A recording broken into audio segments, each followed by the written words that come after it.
शुक्लाम्बरधरम् विष्णुम् शशिवर्णम् चतुर्भुजम् प्रसन्नवदनम् ध्यायेत् सर्वविघ्नोपशान्तये व्यासम् वसिष्ठनप्तारम् शक्तेः पौत्रमकल्मषम् पराशरात्मजम् वन्दे शुकतातम् तपोनिधिम् व्यासाय विष्णुरूपाय व्यासरूपाय विष्णवे नमो वै ब्रह्मनिधये वासिष्ठाय नमो नमः अविकाराय शुद्धाय नित्याय परमात्मने सदैकरूपरूपाय विष्णवे सर्वजिष्णवे यस्य स्मरणमात्रेण जन्म संसारबन्धनात् विमुच्यते नमस्तस्मै विष्णवे प्रभविष्णवे ॐ नमो विष्णवे प्रभविष्णवे श्रीवैशम्पायन उवाच श्रुत्वा धर्मानशेषेण पावनानि च सर्वशः युधिष्ठिरः शान्तनवम् पुनरेवाभ्यभाषत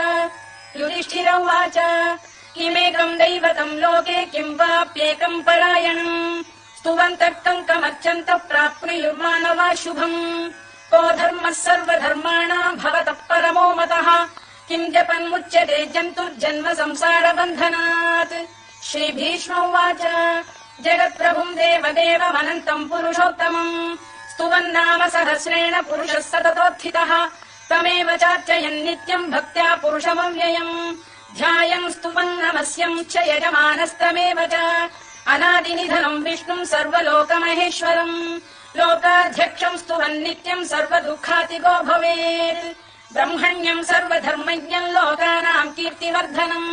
लोकनाथम् मदद्भूतम् सर्वभूतभवोद्भवम् एष मे सर्वधर्माणाम् धर्मोऽधिकतमो मतः यद्भक्त्या पुण्डरीकाक्षम् स्तवैरच्चेन्नरः सदा परमम् यो महत्तेजः परमम् यो महत्तपः परमम् यो महद्ब्रह्म परमम् यः परायणम् पवित्राणाम् पवित्रम् यो मङ्गलानाम् च मङ्गलम् दैवतम् देवतानाम् च भूतानाम् यो व्ययक्तिका यतः सर्वाणि भूतानि भवन्त्यादियुगागमे यस्मिंश्च प्रलयम् यान्ति पुनरेव युगक्षये तस्य लोकप्रधानस्य जगन्नाथस्य भूपते विष्णोर्नाम सहस्रम् मे शृणु पापभयापहम् यानि नामानि गौणानि विख्यातानि महात्मनः ऋषिभिः परिगीतानि तानि वक्ष्यामि भूतये ऋषिर्नाम्नाम् सहस्रस्य वेदव्यासो महामुनिः छन्दोऽनुष्टुप् तथा देवो भगवान् देवकीसुतः अमृताम् शुद्भवो बीजम् शक्तिर्देवकी नन्दनः त्रिसामाहृदयम् तस्य शान्त्यर्थे विनियुज्यते विष्णुम् जिष्णुम् महाविष्णुम् प्रभविष्णुम् महेश्वरम् अनेकरूपदैत्यान्तम् नमामि पुरुषोत्तमम् अस्य श्रीविष्णोर्दिव्यसहस्रनाम स्तोत्रमहामन्त्रस्य श्रीवेदव्यासो भगवान् ऋषिः अनुष्टुप्छन्दः श्रीमहाविष्णुः परमात्मा श्रीमन्नारायणो देवता अमृताम् शुद्भवो भानुरिति बीजम् देवकी नन्दन श्रेष्ठेति शक्तिः उद्भवः क्षोभणो देव इति परमो मन्त्रः शङ्खबृन्नन्दकी चक्रीति कीलकम् शार्ङ्गधन्वा गदाधर इत्यस्त्रम् रथाङ्गपाणिरक्षोभ्य इति नेत्रम् त्रिसामासामगः सामेति कवचम् आनन्दम् परब्रह्मेति योनिः ऋतुः सुदर्शनकाल इति दिग्बन्धः श्रीविश्वरूप इति ध्यानम् श्रीमहाविष्णुप्रीत्यर्थे सहस्रनाम जपे विनियोगः ध्यानम् क्षीरोदन्वत्प्रदेशे शुचिमणिविलसत्सैकते मौक्तिकानाम् मालातृप्तासनस्थ स्फटिकमणिनिभैर्मौक्तिकैर्मण्डिताङ्गः शुभ्रैरभ्रैरदभ्रैरुपरि विरचितैर्मुक्तपीयूषवर्षैः आनन्दीनः पुनीयादरिनडिन गदा शङ्खपाणिर्मुकुन्दः भूः पादौ यस्य नाभिर्विहरसुरनिलश्चन्द्रसूर्यौ च नेत्रे कर्णावाशा शिरोद्यौ मुखमपि दहनो यस्य वास्तेयमब्धिः अन्तस्थम् यस्य विश्वम् सुरनरखगो भोगि गन्धर्व दैत्यैः चित्रम् रम्यते तम् त्रिभुवन वपुषम् विष्णुमीशम् नमामि ॐ नमो भगवते वासुदेवाय शान्ताकारम् भुजगशयनम् पद्मनाभम् सुरेशम् विश्वाधारम् गगनसदृशम् मेघवर्णम् शुभाङ्गम् लक्ष्मीकान्तम् कमलनयनम् योगिहृध्यानगम्यम् वन्दे विष्णुम् भवभयहरम् सर्वलोकैकनाथम् मेघश्यामम् पीतकौशेयवासम् श्रीवत्साङ्कम् कौस्तुभोद्भासिताङ्गम् पुण्योपेतम् पुण्डरीकायताक्षम् विष्णुम् वन्दे सर्वलोकैकनाथम् नमः समस्तभूतानामादिभूताय भूभृते अनेकरूपरूपाय विष्णवे प्रभविष्णवे स शङ्खचक्रम् स किरीटकुण्डलम् स पीतवस्त्रम् सरसीरुपेक्षणम् सहार वक्षस्थल शोभिकौस्तुभम् नमामि विष्णुम् शिरसा चतुर्भुजम् छायायाम् पारिजातस्य हेम सिंहासनोपरि आसीनमम्बुदश्याममायताक्षमलङ्कृतम् चन्द्राननम् चतुर्बाहुम् श्रीवत्साङ्कित वक्षसम् रुक्मिणी सत्यभामाभ्याम् सहितम् कृष्णमाश्रये।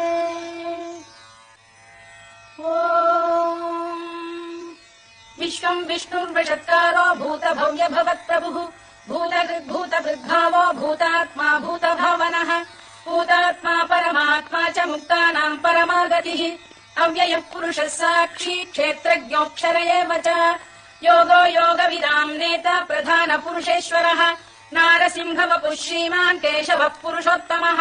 सर्वः शर्वः शिवस्थाणुर्भूतादिर्निधिरव्ययः सम्भवो भावनो भर्ता प्रभव प्रभुरीश्वरः स्वयम्भूः शम्भुरादित्यः पुष्कराक्षो महास्वनः अनादिनिधनो धाता विधाता धातुरुत्तमः अप्रमेयो ऋषिकेशः पद्मनाभोऽमर प्रभुः विश्वकर्मा मनुस्पष्टा स्थविष्ठस्थविरो ध्रुवः अग्राह्यः शाश्वत कृष्णो लोहिताक्ष प्रदर्दनः प्रभूतस्त्रिकबुद्धाम पवित्रम् मङ्गलम् परम् ईशान प्राणद प्राणो ज्येष्ठः श्रेष्ठः प्रजापतिः हिरण्यगर्भो भूगर्भो माधवो मधुसूदनः ईश्वरो विक्रमी धन्वी मेधावी विक्रमक्रमः अनुत्तमो दुराधर्ष कृतज्ञ कृतिरात्मवान् सुरेशः शरणम् शर्म विश्वरेता प्रजाभवः अधः संवत्सरो व्याल प्रत्ययः सर्वदर्शनः अजः सर्वेश्वरः सिद्धः सिद्धिः सर्वादिरच्युतः वृषाकपिरमेयात्मा सर्वयोग विनिसृतः वसुर्वसुमनः सत्यः समात्मा संमितः समः अमोघः पुण्डरीकाक्षो वृषकर्मा वृषाकृतिः रुद्रो बहुशिरा बभ्रुर्विश्वयोनिश्रुतिश्रवाः अमृतः शाश्वतस्थाणुर्वरारोहो महातपाः सर्वगः सर्वविद्वानुर्विश्वक्सेनो जनार्दनः वेदो वेदविदव्यङ्गो वेदाङ्गो वेदवित्कविः लोकाध्यक्षः सुराध्यक्षो धर्माध्यक्ष कृताकृतः चतुरात्मा चतुर्व्यूहश्चतुर्दंष्टश्चतुर्भुजः भ्राजिष्णुर्भोजनम् भोक्ता सहिष्णुर्जगदादिजः अनभो विजयो जेता विश्वयोनिः पुनर्वसुः उपेन्द्रो वामनः प्रांशुरमोघः शुचिरूर्जितः अतीन्द्रः सङ्ग्रहः सर्गो धृतात्मा नियमो यमः वेद्यो वैद्यः सदा योगी वीरः माधवो मधुः अतीन्द्रियो महामायो महोत्साहो महाबलः महाबुद्धिर्महावीर्यो महाशक्तिर्महाद्युतिः अनिर्देश्य वपुः श्रीमान् अमेयात्मा महादृधृत् महेश्वासो महीभर्ता श्रीनिवासः सताङ्गतिः अनिरुद्धः सुरानन्दो गोविन्दो गोविदाम्पतिः मरीचिर्दमनो हंसः सुपर्णो भुजगोत्तमः हिरण्यनाभः सुतपाः पद्मनाभः प्रजापतिः अमृत्युः सर्वदृक्सिंहः सन्धाता सन्धिमान् स्थिरः अजो दुर्मर्षणः शास्ता विश्रुतात्मा सुरारिः गुरुर्गुरुतमो धाम सत्यः सत्यपराक्रमः निमिषो निमिषस्रग्वी वाचस्पतिरुदारधीः अग्रणी ग्रामणी श्रीमान् न्यायो नेता समीरणः सहस्रमूर्धा विश्वात्मा सहस्राक्षः सहस्रपात् आवर्तनो निवृत्तात्मा संवृतः सम्प्रवर्धनः अधः संवर्तको भङ्गिरनिरोधरणीधरः सुप्रसाद प्रसन्नात्मा विश्वधृक् विश्वभुक् विभुः सत्कर्ता सत्कृतः साधुर्जह्नुर्नारायणो नरः असङ्ख्येयो प्रमेयात्मा विशिष्टः शिष्टकृच्छुचिः सिद्धार्थ सिद्ध सङ्कल्पः सिद्धितः सिद्धिसाधनः वृषाही वृषभो विष्णुर्वृषपर्वा वृषोदरः वर्धनो वर्धमानश्च विविक्तः श्रुतिसागरः सुभुजो दुर्धरो वाग्मी महेन्द्रो वसुदो वसुः नैकरूपो बृहद्रूपः शिपिविष्टः प्रकाशनः ओजस्तेजोऽब्जुदिधर प्रकाशात्मा प्रतापनः वृद्धः स्पष्टाक्षरो मन्त्रश्चन्द्रांशुर्भास्करद्युतिः अमृतांशुद्धवो भानुः शशबिन्दुः सुरेश्वरः औषधम् जगतः सेतुः सत्यधर्मपराक्रमः भूतभव्य भवन्नाथ पवनः पावनो नलः कामः कामकृत्कान्तः कामः कामप्रदः प्रभुः युगादिकृद्युगावर्तो नैकमायो महाशनः अदृश्यो व्यक्तरूपश्च सहस्रजिदनन्तजित् इष्टो विशिष्टः शिष्टेष्टः शिखण्डी नभुषो वृषः क्रोधः क्रोधकृत्कर्ता विश्वबाहुर्महीधरः अच्युत प्रथित प्राण प्राणदो वासवानुजः अपाम् निधिरधिष्ठानमप्रमत्त प्रतिष्ठितः स्कन्द स्कन्दधरो धुर्यो वरदो वायुवाहनः वासुदेवो बृहद्भानुरादिदेवः पुरन्दरः अशोकस्तारणस्तारः शूरः शौरिर्जनेश्वरः अनुकूलः शतावर्तः पद्मी पद्मनिभेक्षणः पद्मनाभोरविन्दाक्षः पद्मगर्भः शरीरभृत् महर्धिर्वृद्धो वृद्धात्मा महाक्षो गरुडध्वजः अतुलः शरभो भीमः समयज्ञो हविर्हरिः सर्वलक्षणलक्षण्यो लक्ष्मीवान् समितिञ्जयः विक्षरो रोहितो मार्गो हेतुर्दामोदरः सहः महीधरो महाभागो वेगवानमिताशनः उद्भवः क्षोभणो देवः श्रीगर्भः परमेश्वरः करणम् कारणम् कर्ता विकर्ता गहनो गुहः व्यवसायो व्यवस्थानः संस्थानस्थानदो ध्रुवः परद्धिः परमस्पष्टस्तुष्टः पुष्टः शुभेक्षणः रामो विरामो विरतो मार्गो नेयो नयोनयः वीरः शक्तिमताम् श्रेष्ठो धर्मो धर्मविदुत्तमः वैकुण्ठः पुरुष प्राण प्राणद प्रणव पृतुः हिरण्यगर्भः शत्रुघ्नो व्याप्तो वायुरथोक्षजः ऋतुः सुदर्शनकारः परमेष्ठी परिग्रहः उग्रः संवत्सरो दक्षो विश्रामो विश्वदक्षिणः विस्तारस्थावरस्थाणु प्रमाणम् बीजमव्ययम् अर्थोऽनर्थो महाकोशो महाभोगो महाधनः अनिर्विण्णस्थविष्ठो भूर्धर्मयूपो महामखः नक्षत्रनेमिर्नक्षत्री क्षमः क्षामः समीहनः यज्ञयुज्यो मेद्यश्च क्रतुः सत्रम् सदाम् गतिः सर्वदर्शी विमुक्तात्मा सर्वज्ञो ज्ञानमुत्तमम् सुव्रतः सुमुखः सूक्ष्मः सुघोषः सुखदः सुहृत् मनोहरो जितक्रोधो वीरबाहुर्विदारणः स्वापनः स्ववशो व्यापी नैकात्मानैककर्मकृत् वत्सरो वत्सलो वत्सी रत्नगर्भोधनेश्वरः धर्मकुद्धर्मकृद्धर्मी सदसक्षरमक्षरम् अविज्ञाता सहस्रांशुर्विधाता कृतलक्षणः गभस्तिरेमिः सप्तस्तः सिंहो भूतमहेश्वरः आदिदेवो महादेवो देवेशो देवभृद्गुरुः उत्तरो गोपतिर्गोप्ता ज्ञानगम्यः पुरातनः शरीरभूतवृद्धोक्ता कवीन्द्रो भूरि दक्षिणः सोमपो मृतपः सोमः पुरुजिः पुरुषत्तमः विनयो जयः सत्यसन्धो दाशार्हः सात्वतम् पतिः जीवो विनयिता साक्षी मुकुन्दो मितविक्रमः अम्भो निधिरनन्तात्मा महोदधिशयोऽन्तकः अजो महार्घः स्वाभाव्यो जितामित्रप्रमोदनः आनन्दो नन्दनो नन्दः सत्यधर्मात्रिविक्रमः महर्षि कपिलाचार्यः कृतज्ञो मेदिनीपतिः त्रिपुरस्तृदशाध्यक्षो महाशृङ्गकृतान्तकृत् महावराहो गोविन्दः सुषेणः कनकाङ्गिनी गुह्यो गभीरो गहनो गुप्तश्चक्रगदाधरः वेधास्वाङ्गो जितकृष्णो दृढः सङ्कर्षणोच्युतः वरुणो वारुणो वृक्षः पुष्कराक्षो महामनाः भगवान् बलहानन्दी वनमाली हलायुधः आदित्यो ज्योतिरादित्यः सहिष्णुर्गतिसत्तमः सुधन्वाखण्ड परशुद्दारुणोद्रविणप्रदः दिवस्पृक् सर्वदृक्व्यासो वाचस्पतिरयो निजः त्रिसामासामगः साम निर्वाणम् भेषजम् भिषत् सन्न्यासवृक्षमशान्तो निष्ठा शान्तिः परायणम् शुभाङ्गः शान्तिदश्रेष्टा कुमुदः कुवलेशयः गोहितो गोपतिर्गोप्ता वृषभाक्षो वृषप्रियः अनिवर्ती निवृत्तात्मा संक्षेप्ताक्षेमकृत् शिवः श्रीवत्सवक्षः श्रीवासः श्रीपतिः श्रीमताम्बरः श्रीरः श्रीशः श्रीनिवासः श्रीनिधिः श्रीविभावनः श्रीधर श्रीकर श्रेयः श्रीमान् लोकत्रयाश्रयः स्वक्षस्वङ्गः शतानन्दो नन्दिर्ज्योतिर्गणेश्वरः विजितात्मा विधेयात्मा सत्कीर्तिश्छिन्न संशयः उदीर्णः सर्वतश्चक्षुरनीशः शाश्वतः स्थिरः भूषयो भूषणो भूतिर्विशोकः शोकनाशनः अर्चिष्मानर्चितः कुम्भो विशुद्धात्मा विशोधनः अनिरुद्धो प्रतिरथ प्रद्युम्नो मितविक्रमः कालनेमिनिः वीरः शौरिः शूरजनेश्वरः त्रिलोकात्मा त्रिलोकेशः केशवः केशिहा हरिः कामदेवः कामपालः कामी कान्तकृतागमः अनिर्देश्य वपुर्विष्णुर्वीरोऽनन्तो धनञ्जयः ब्रह्मण्यो ब्रह्मदुद्ब्रह्मा ब्रह्म ब्रह्मविवर्धनः ब्रह्मविब्राह्मणो ब्रह्मी ब्रह्मज्ञो ब्राह्मणप्रियः महाक्रमो महाकर्मा महातेजा महोरगः महाक्रतुर्महायज्वा महायज्ञो महाहविः स्तव्यस्तव प्रियस्तोत्रम् स्तुतिस्तोतारणप्रियः पूर्णः पूरयिता पुण्यः पुण्यकीर्तिरनामयः मनोजवस्तीर्थकरो वसुरेता वसुप्रदः वसुप्रदो वासुदेवो वसुर्वसुमनाहविः सद्गतिः सत्कृतिः सत्ता सद्भूतिः सत्परायणः शूरसेनो यदुश्रेष्ठः सन्निवासः सुयामुनः भूतावासो वासुदेवः सर्वासु निलयो नलः दर्पः दर्पदो दृप्तो दुर्धरोऽथा पराजितः विश्वमूर्तिर्महामूर्तिर्दीप्तमूर्तिरमूर्तिमान् अनेकमूर्तिरव्यक्तः शतमूर्तिः शताननः एकोनैकः स वक्तः किम् यत्तत्पदमनुत्तमम् लोकबन्धुर्लोकनाथो माधवो भक्तवत्सलः सुवर्णवर्णो हेमाङ्गो वराङ्गश्चन्दनाङ्गदी वीरः विषमः शून्यो घृता शीरचरश्चरः अमानी मानदो मान्यो लोकस्वामी त्रिलोकधृत् सुमेधा मेधजो धन्यः सत्यमेधाधराधरः तेजो वृषोद्युतिधरः सर्वशस्त्रभृताम्बरः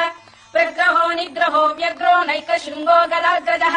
चतुर्मूर्तिश्चतुर्बाहुश्चतुर्व्यूहश्चतुर्गतिः चतुरात्मा चतुर्भावश्चतुर्वेद विदेकपात् समावर्तो निवृत्तात्मा दुर्जयो दुरतिक्रमः दुर्लभो दुर्गमो दुर्गो दुरावासो दुरारिः शुभाङ्गो लोकसारङ्गः सुतन्तुस्तन्तु वर्धनः इन्द्रकर्मा महाकर्मा कृतकर्मा कृतागमः उद्भवः सुन्दरः सुन्दो रत्ननाभः सुलोचनः अर्थो वाजसनः शृङ्गी जयन्तः सर्वविजयी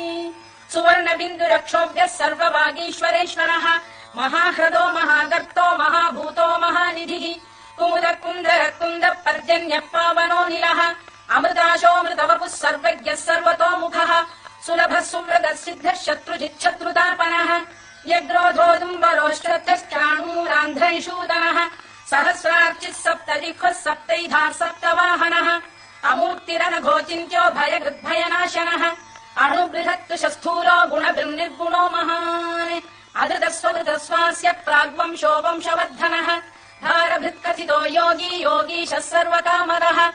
आश्रमः श्रमणः क्षामः सुपर्णो वायुवाहनः धनुर्धरो धनुर्वेदो दण्डो दमयिता दमः अपराजितः सर्वसहो नियन्ता नियमो यमः सत्त्ववान् सात्विकः सत्यः सत्यधर्मपरायणः अभिप्रायः प्रियार्बोधः प्रियकृत्प्रीतिवर्धनः विहाय सगतिर्ज्योतिः सुरुचित्पुतभुग्विभुः रविर्विरोचनः सूर्यः सवितारविलोचनः अनन्तो हुतबुद्भोक्ता सुखदो नैकजोऽग्रजः अनिर्विण्णः सदामर्षी लोकाधिष्ठानमद्भुतः सनात्सनातनतमः कपिलः कपिरव्ययः स्वस्तिदः स्वस्तिकृत् स्वस्ति स्वस्ति भुक् स्वस्ति दक्षिणः अरौद्रः कुण्डली चक्री विक्रम्यूर्जितशासनः शब्दातिकः शब्दसः शिशिरः शर्वरीकरः अक्रूरपेशलो दक्षो दक्षिणः क्षमिणाम्बरः विद्वत्तमो वीतभयः पुण्यश्रवणकीर्तनः उत्तारणो दुष्कृतिः पुण्यो दुःस्वप्ननाशनः वीरः रक्षणः सन्तो जीवनः पर्यवस्थितः अनन्तरूपोऽनन्तश्रीर्जितमन्युर्भयापहः चतुरश्रो गभीरात्मा विदिशो व्यादिशो दिशः अनादिर्भूर्भुवो लक्ष्मी सुवीरो रुचिराङ्गदः जननो जनजन्मादिर्भीमो भीमपराक्रमः आधारनिलयो धाता पुष्पहासप्रजागरः ऊर्ध्वगः सत्पथाचार प्राणदः प्रणवप्रणः प्रमाणम् प्राणनिलय प्राणभृत्प्राणजीवनः तत्त्वम् तत्त्वविदेकात्मा जन्म मृत्युजरातिगः भूर्भुवः स्वस्तरुस्तारः सविता प्रपितामहः यज्ञो यज्ञपतिर्यज्वा यज्ञाङ्गो यज्ञवाहनः यज्ञभृद्यज्ञकृद्यज्ञी यज्ञभुग्यज्ञसाधनः यज्ञान्तकृद्यज्ञगुह्यमन्नमन्नाद एव च आत्मयोनिः स्वयम् जातो वैखानः सामगायनः देवकीनन्दन स्रष्टा क्षितीशः पापनाशनः शङ्खबृन्नन्दकी चक्री शार्ङ्गधन्वा गदाधरः तथाङ्गपाणिरक्षोभ्यः सर्वप्रहरणायुधः सर्वप्रहरणायुधोऽम् नम इति परमाली गरीशाङ्गी शङ्खी चक्री च नन्दिकी श्रीमान्नारायणो विष्णुर्वासुदेवोऽभिरक्षतु वनमाली गरीशाङ्गी शङ्खी चक्री च नन्दकी श्रीमान्नारायणो विष्णुर्वासुदेवोऽभिरक्षतु वनमाली गरीशाङ्गी शङ्खी चक्री च नन्दकी श्रीमान्नारायणो विष्णुर्वासुदेवोऽभिरक्षतु इतीदम् कीर्तनीयस्य केशवस्य महात्मनः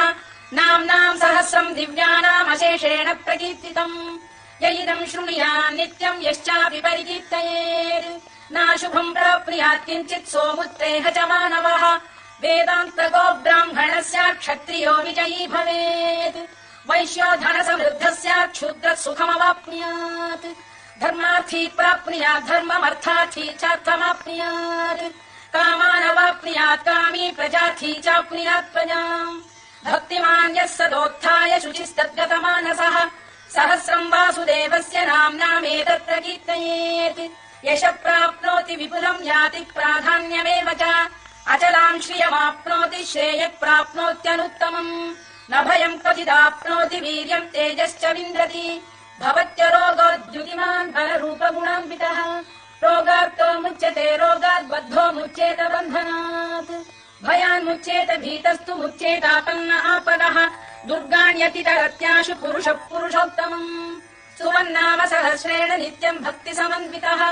वासुदेवाश्रयो मर्त्यो वासुदेवपरायणः सर्वपापविशुद्धात्मा याति ब्रह्म सनातनम् न वासुदेव भक्तानामशुभम् विद्यते क्वचित् जन्म मृत्युजरा व्याधि भयम् नैवोपजायते इमम् स्तवमधीयानः श्रद्धा भक्तिसमन्वितः युज्येतात्मसुखक्षान्तिः श्रीधृति स्मृतिकीर्तिभिः न क्रोधो न च मात्सर्यम् न लोभो न शुभामतिः भवन्ति कृतपुण्यानाम् भक्तानाम् पुरुषोत्तमे द्यौ स चन्द्रार्कनक्षत्राखम् दिशो भूर्महोदधिः वासुदेवस्य वीर्येण विधृतानि महात्मनः ससुरासुरगन्धर्वम् स यक्षोरगराक्षसम् जगत्वशे वर्ततेदम् कृष्णस्य सचराचरम् इन्द्रियाणि मनो बुद्धिः सत्त्वम् तेजो बलम् धृतिः वासुदेवात्मकान्याहुः क्षेत्रम् क्षेत्रज्ञ एव च सर्वागमानामाचार प्रथमम् परिकल्पते आचार प्रभवो धर्मो धर्मस्य प्रभुरच्युतः ऋषयः पितरो देवा महाभूतानि धातवः जङ्गमा जङ्गमम् चेदम् जगन्नारायणोद्भवम् योगो ज्ञानम् तथा साङ्ख्यम् विद्या शिल्पादिकर्म च वेदाः शास्त्राणि विज्ञानमेतत् सर्वम् जनार्दनात् एको विष्णुर्महद्भूतम् पृथग्भूतान्यनेकशः त्रीलोकान् व्याप्य भूतात्मा भुङ्क्ते विश्वभुवव्ययः इमम् स्तवम् भगवतो विष्णोर्व्यासेन कीर्तितम् पठेद्य इच्छेत् पुरुषः श्रेयत् प्राप्तुम् सुखानि च विश्वेश्वरमजम् देवम् जगतः प्रभुमव्ययम् भजन्ति ये पुष्कराक्षम् न ते यान्ति पराभवम् न ते यान्ति पराभवम् ॐ नम इति अर्जुनोवाच पद्मपत्र विशालाक्ष पद्मनाभ सुरोत्तम भक्तानामनुरक्तानाम् त्राता भव जनार्दन श्रीभगवानुवाच यो माम् नाम सहस्रेण स्तोतुमिच्छति पाण्डव सोऽहमेकेन श्लोकेन स्तुत एव न संशयः स्तुत एव न संशयो नम इति व्यास उवाच वासनाद् वासुदेवस्य वासितम् भुवनत्रयम् सर्वभूतनिवासोऽसि वासुदेव नमोऽस्तु ते वासुदेव नमोऽस्तु ॐ नम इति पार्वत्युवाच केनोपायेन लघुना विष्णोर्नाम सहस्रकम् पठ्यते पण्डितैर्नित्यम् श्रोतुमिच्छाम्यहम् प्रभो ईश्वर उवाच श्रीराम राम रामेति रमे रामे मनोरमे सहस्रनाम तत्तुल्यम् राम नाम वरानने श्रीराम राम रामेति रमे रामे मनोरमे सहस्रनाम तत्तुल्यम् राम नाम वरानने श्रीराम राम रामेति रमे रामे मनोरमे सहस्रनाम तत्तुल्यम् राम नाम वरानने राम नाम वरानन ॐ नम इति ब्रह्मोवाच नमोऽस्त्वनन्ताय सहस्रमूर्तये सहस्रपादाक्षि शिरोरुबाहवे सहस्रनाम्ने पुरुषाय शाश्वते सहस्रकोटियुगधारिणे नमः सहस्रकोटियुगधारिणे नम ॐ नम इति सञ्जय उवाच यत्र योगेश्वर कृष्णो यत्र पार्थो धनुर्धरः तत्र श्रीविजयो भूतिर्ध्रुवानि निर्मतिर्मम श्रीभगवानुवाच अनन्याश्चिन्तयन्तो मां ये जनाः पर्युपासते तेषाम् नित्याभियुक्तानाम् योगक्षेमम् अहम्यहम् परित्राणाय साधूनाम् विनाशाय च दुष्कृताम् धर्म संस्थापनार्थाय सम्भवामि युगे युगे आत्ता विषण्णाः शिथिलाश्च भीता घोरेषु च व्याधिषु वर्तमानाः संकीर्त्य नारायण शब्दमात्रम् विमुक्त दुःखाः सुखिनो भवन्तु कायेन वाचा मनसेन्द्रियैर्वा बुद्ध्यात्मना वा प्रकृते स्वभावात्